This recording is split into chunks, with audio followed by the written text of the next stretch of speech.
Joe and Dingus up right now. Matchup we've seen before. Both these players also guaranteed top 5, which does mean ZD isn't losers. Dingus Joe defeated him. 2-0 with that. Dingus Joe is just, he's a new man. He's a new man. It's like he goes through spurts of really good and like bad, and right now he's on a good spurt. Yeah, hot and cold. I mean, game watches, I feel like after watching Meister this weekend, a lot of game watches had their notepads out.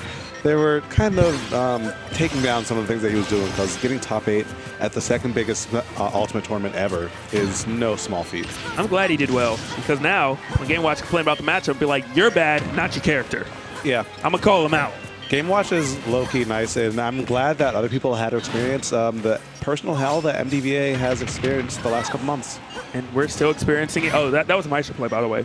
Going for a 9-hammer when you know your opponent is definitely kill range from everything else, Meister play. Yep.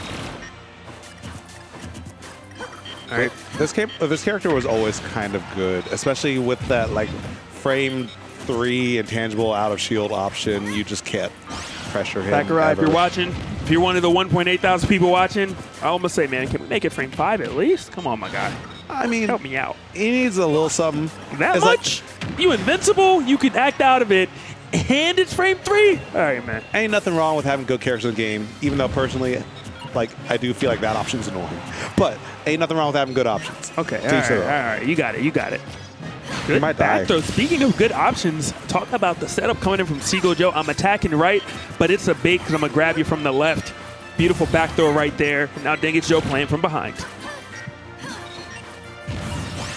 Yeah, but, I mean, Seagull Joe is kind of in kill range also. He's been in kill range since 70%. This is Gaming Watch we're talking about. Yeah, that's true. This is like 40 even. Yeah. But, you know, even though he's in kill range, Dingus, I was going to say, isn't able to get that final hit. Finally able to do it right there. Seagull Joe was playing very, very evasive for a while, but, you know, eventually Dingus Joe managed to catch up with him. Yeah, but here comes a little down throw forward air, putting him at near 60%. Which isn't the end of the world for Dingus quite yet. You know, Game Watch has a plethora of ways to combo, but things are getting out of hand very quickly. I like that. Last week, I was telling Seagull, like, hey, man, you need to stop doing down tilt on the ledge. It's letting people get up for free. Now he's doing just one, which does not leave an opening. It does not allow Dingus Joe to do a get-up attacker, jump above the stage and do a falling there to really start anything. Yeah, it was kind of like an intervention circle last week. It was like me, you, Pink. Like everyone tells him, like, stop doing that. Yeah. And he finally did. Thank goodness. Can we change the animation on Bucket hitting you based on percent? Because why are you terrified when it's going to do like 4% and you're not dying? Yeah. They don't have to make you look that afraid. I mean, I do like the dramaticism of it, yeah. Like, it's a pause where it's like, I'm not even dead. Can you calm down? I want to lose my stock if you're going to do all that. Yeah. That's all I'm saying. Even if I'm at 0, just do it. Just goodbye. Yeah. Okay, I'm liking the conversions coming in from Seagull. This aggression starting to pay off a bit, recognizing the forward air, saying I do not want to attack through it, even though it does lose to a hitbox.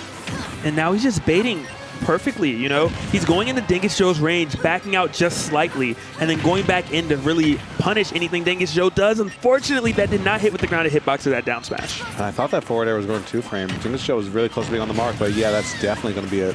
So final stock for both players. Gonna see what happens next. Dingus Joe's really gonna need some magic. Okay. Apparently no magic for the lightsaber. Yeah. I mean, it's magic, but not magic that Dingus Joe wanted. Yeah, it was magic for Palutena. Yeah. My man Luke Skywalker was like, I heard you needed an assist. So game 1 does go to Seagull. Very convincing as well. Of course, Dingus Joe is able to bring this back. You know, phenomenal player. He's here for a reason.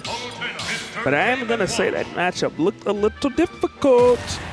But Meister is able to do it. I will throw that out there because Meister was indeed here last Tuesday. I'm sorry, yes, last Tuesday. And he did defeat Seagull Joe. Yeah, but I mean, that's the best game watch in the world. So what you trying to say about Dingus? Maybe second best. Wow, well, maybe crazy. not second best, but like he's really good. That's wild, bro. Dingus, I got love in my heart for you, bro. Don't worry. He'll tell you the same thing. You the best game watch in my heart. There you go. Good energy. Still not the world. Exactly. All right, but either way, he clearly heard you and said, oh, I'm not the best. Well, let me show you some better play. He did 72 unanswered. Finally, Seagull Joe hit him, but not that much. He's still, you know, down by quite a bit in attacking that shield, and Dingus Joe having the best punish for it. Up being properly, and Dingus is really letting it fly. Yeah, and over. But for now, Seagull Joe got his turret, and he's trying to do it right back. Dingus has pretty much not been able to get a hit since Seagull Joe got his first. Yeah, it's been rough. Which is not where it's never where you want to be, but especially when you have a lead that large against a player like Seagull, who you know that if you lose the lead, the match is almost over. Yeah, he's so good at the boa constrictor play style in which you don't get to play for free after that. You have to, every time you press forward, you're going to at least take a small hit. Yeah. Think he's going to get the edge guard? He does, and that was a very intelligent layer. He dropped that forward air and then F-tilted after just to give him more options to cover the 2 frame. Yeah. Even though it didn't matter, and Seagull Joe ties it right back. Yep, so dead even yet again.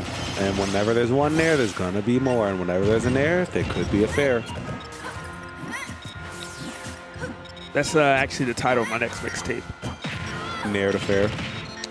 Whenever there's a nair, there's another nair. And whenever there's a nair, there could be a fair. Might want to shorten that one. Nah, bro. We innovators out here. Yeah. What was the dude who named that, or who had the song was like, I ain't never stopping going in, or will I ever stop? Like, it's like a 20-word paragraph. See? Yeah. And right after, Rich Homie Quan. That was it. Okay. There you go, man. I had to look that up real quick. No, I'm looking up now, but like I'm trying to remember the name of the song. Down smash not going to connect. Pretty even game at the moment. Obviously, Seagull Joe kind of has a slight advantage. Yes, Dingus Joe could get a down smash to take the stock, but aside from that, it's going to be very difficult to really get rid of Palutena's stocks at this percent. Yeah, unless you hit like a up smash or something along those lines. But I mean, up smashes are pretty rare for game watchers to hit. Like in Smash 4, they happen all the time, but in this game, I guess the mechanics just made it a bit harder to hit. I like that recovery. Something I like to call it teleport privilege. Jump off the ledge, teleport to the middle of the stage, and say, chase me if you want. Okay, gave him the bucket. Maybe the bucket to kill this time. Which would be really hilarious. It might not. Oh my. Yeah, exactly. Weak, but can. Did he get the auto radicals or explosive flames off Explosive flame. Yeah, yep. Explosive flames like deal no knockback. I would like them to change that. If it's a multi-hit move, instead of giving like 1% per each, maybe like, I don't know. Maybe you have frames where it's just going to say, okay, whatever damage happens in this amount of frames counts. Good parry F-tilt. Dingus Joe managing to take the lead. Is Seagull going to tie it right back up? He missed it. When you DI in off a down throw, it's always a guaranteed up air, but Seagull Joe was late on the trigger. He could have tied it up, but now he still has to take some risks to try to get rid of Dingus Joe's second stock. Yeah, and I think Seagull Joe knows that grab could be the win scenario right here, because if he gives up stage control and forces Dingus Joe to approach, a back throw will kill. As long as Dingus isn't near center stage, it'll probably kill, but they should kill too. Does just that. Seagull Joe, managing to tie up the stock count. Dingus obviously saying, look, we're going to game 3. I don't know what you heard on the streets, but we're going to game 3.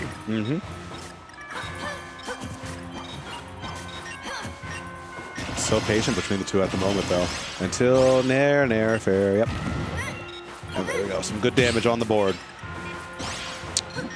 Yeah, but good damage hasn't really been the issue between either of these players. They both have been phenomenal attacking on the damage. It's that final hit that's really taken that 30 seconds or so to connect. Using the one button of Chef just to put on a little bit of pressure, but I think he recognized Seagull Joe grabbed the ledge. He wasn't in position to get hit by more, so letting that one up and almost immediately. But Dingus Joe, he's starting to live on borrowed time. He might need a little bit of help from RNG, so to say. Maybe getting a 9 in there, but he has so much rage on him, and yep, that'll be a swift 2-0 and a fist bump coming through from Seagull Joe.